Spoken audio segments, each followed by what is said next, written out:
Alright guys, we are back for another year at Foot Trading and we are giving away a copy of FIFA 23 if you are subscribed to us during early access. Basically in the first 10 days we bring out all our basic trading guides in our Discord and you get one-to-one help from me, Dan and the mods to help you make coins.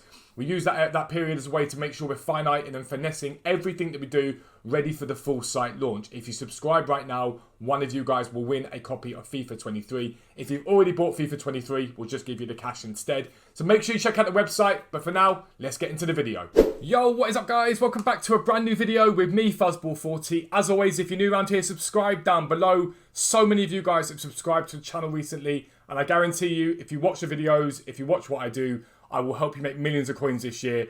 And you'll be able to grind packs for free. You won't have to worry about a single penny needing to be spent on FIFA points. So make sure you check that out. But we are live on YouTube right now. Check me out 10 AM in the mornings on YouTube, 5:30 PM, most evenings on Twitch as well. We're talking about the web app. We brought out all the web app videos beforehand, all that sort of stuff. And EA completely changed the game this year. And people are saying it's next to impossible to make coins. It's difficult to make coins. They don't know what to do. So I'm going to give you guys some basic tips. The first thing you need to understand about this year is because of the lack of coins on the game, where they've made advanced SBCs untradeable, it's hard to make coins. You've just got to put work in though. It's as simple as that. I've barely been on the game so far. I've probably done a few hours of it. We're at 38k with loads of stuff selling. One little note for you guys. Transfer list. As you can see on my transfer list, I have more than 30 cards, okay? Basically, you can list 30 at a time, and then as they sell and as they go on, you can keep listing more. If they unsell and don't unsell, if they don't sell, you can relist them all at the same time, which actually means it isn't just that you're going to have 18 selling. Because if I go here now and I go relist all, which is all the ones down here, I do it all in sort of one whack. We get down to the bottom, relist all. This does it. It puts them all back on again, and as you can see, I've got 43 things selling. And that's what you've got to bear in mind. You can do that. So a few things. First things first, BPM is incredible. It works really, really well at the moment. Classic packs. Open up any bronze pack you want to open up, and you're selling everything. Now, certain things have more value than others. Some things don't have much value at all. But over time of doing it, you will make profit off of the packs. Like, essentially, as long as everything sells to 200 coins, which it does, you cannot make a loss on the packs no matter what happens. You can compare price and everything. I can't list anything up. Some of them have stupid price ranges like this Donny. But Leety, hey, this guy here. These will all be at 200 coin cards basically. But all four of those selling is going to bring in something like, give or take, 800 coins before sort of taxes. Then the profit will be in all of these random bits and bobs. Check the price of every consumable. Some sell for more, some sell for less. But it's just bear in mind, you can list it all up. It'll make you profit. It's not hard. Wait for stuff to sell and keep relisting them up when they don't sell. BPM is really, really good. It's really, really good. But if you're looking for more targeted trading, like much more targeted trading, then the best thing you can do is to work with silvers and golds on specific filters. So I've been showing my stream all morning, different ways that you can work this. And so the first place that I would start if I were you guys is in things like silver rares, bronze rares and whatnot. So for example, silver rare Spain, you get it up and you search it and that's going to be gone, I reckon. That's not.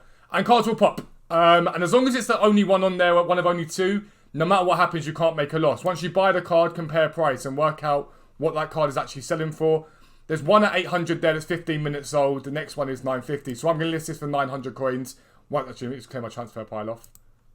Actually, can't even list it right now, can I? Because my transfer pile's full. The stuff's selling. But that one I'll be able to sell for 900 coins.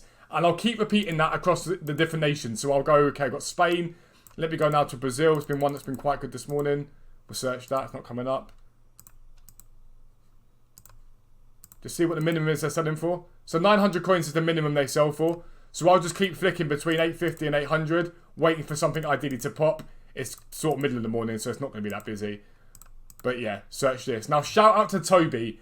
Let's say it comes up and you get a card you want, right? Like we just did there. So let's say we go onto 900, just pick a basic player. If you go to Marquinhos and you click on him and you press enter, it buys them. You haven't got to go and click buy now. So you could buy, actually you have to click buy now. You go buy now and then press enter here, okay? So Marquinhos, you click buy now, enter, and it will buy. It saves you having to click and click and click and click. It's one shortcut, and it makes a difference. Because it means you're more likely to snipe some stuff that you weren't likely to snipe before. And I've done it a few times today. I've been doing it a lot this morning, in fact. And it adds up. Now, I get it. The coins that you're making per trade aren't massive, okay? But they all add up. All the coins will add up. The more you do it, the more it adds up. And it's about basically being patient, about grinding, about pushing yourself a little bit through stuff that doesn't, maybe, it's not something you really want to do necessarily, but you have to do it if you want to build your coin total up before the full game releases. To me, the silvers are the best. You can, though, however, think about golds. So, like gold, rare. Let's go. I'm going to do set in the middle. I'm going to go gold, rare, England. Let's get to England instead. League, Premier League. And you might have a little look through and see what they're going for. So, because of yesterday's marquee matchups, they're all up at like 1,100, 1,200, okay? So if you want to flick through that, you can do it. And again, bring up the same thing. If anything pops that you want to buy, you can literally click it, bang, it's easy to do. I personally don't like the golds because I think they're too much like hard work, in my opinion. I think they're too much like hard work. I prefer the bronzes and the silvers. In my opinion, they've been better. So bronze, common, centre mids. Go to that. Go League 2. Go 400. And it brings them up relatively consistently. And there's a bit less competition. There's not loads less competition. There are still times you're going to have to battle people for cards. But it's just a bit better in my opinion. It's slow though. There's no point me lying to you. It is massively slow. 450 is the minimum they're selling for. It is a grind. Like even now, if you look at this, right? It's trying to flick through, flick through, flick through. It takes a while for stuff to come up. I'm not going to sit here and gloss up and be like, oh, it's so easy. Things always come up. They don't. It's as simple as that. They don't. However, with this in mind, you can utilise these methods much, much easier at 6 p.m. 6 p.m. is when everyone is on the game, people looking for content. That is a time when you can utilise this to the best advantage that you've got. Most people will at least turn the game on at 6 p.m. in an attempt to buy cards, to sell cards, to do whatever it is. Once you've started to build a coin total up, you can start to think about what cards will do well when the game comes out. And the way you do this is, let's say we're going to look at Darwin Núñez as an example, okay? He's been in and around sort of 5,500 most of the time. He's dipped now. Now that we've got a bit more supply coming yesterday from marquee matchups, he's dipped a bit. And he's 4-7. Now, this is a card with 89 pace and 82 shooting in the Premier League. It's a very, very good card for a starter squad. I think he probably goes quite a bit up from here. What you guys need to do is go and compare these cards to last year. And when full game release came out, see what cards are doing. So like Gabriel Jesus, so compare him with Núñez. Even though Núñez has got a bit more pace, but less dribbling. Compare these cards.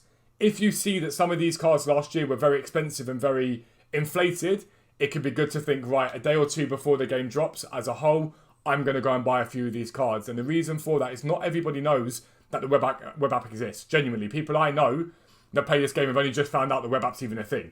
And so when the first game comes out, everyone can get on the game. Everyone starts opening up packs, and that gives everyone coins, and that allows the market to rise because people have got coins to spend. However, as it stands right now, we've got Núñez, for example, at 4,700. It is my opinion that when the game first drops, a lot of these cards could drop too. And the reason for that is everyone gets on the game, spends FIFA points like crazy, everyone gets their 4,600 for the Ultimate Edition, and the cards drop in value as people open up cards. That, in my opinion, is the time to buy. If you've not got the Ultimate Edition, that would be the time to get on web app, in my opinion, and buy these cards. As long as you've got a rough idea of what they're selling for now, if they dip to 3,000 coins, you know you can buy them there, and hopefully they should bounce back to beyond where they were before, but at least to where they were before for you guys to make profit out of it. And that's what I'd be doing. BPM is incredible. It's massively, massively profitable right now. Silvers and bronzes, in my opinion, are better. Play about with the filters. If you're a website subscriber, we've already got a ton of them for you. So check out the website if you haven't done that at all. We've got so many guides for you guys. And you can work with goals if you really want to work with goals, but I'd just be a little bit cautious of that, purely on the basis that it's so competitive and you'll end up misclicking or wasting your time. If you're new around here, make sure you subscribe down below. Make sure your notifications are turned on so you never miss an upload. But for now, I'm out. Peace out. I'll speak to you soon.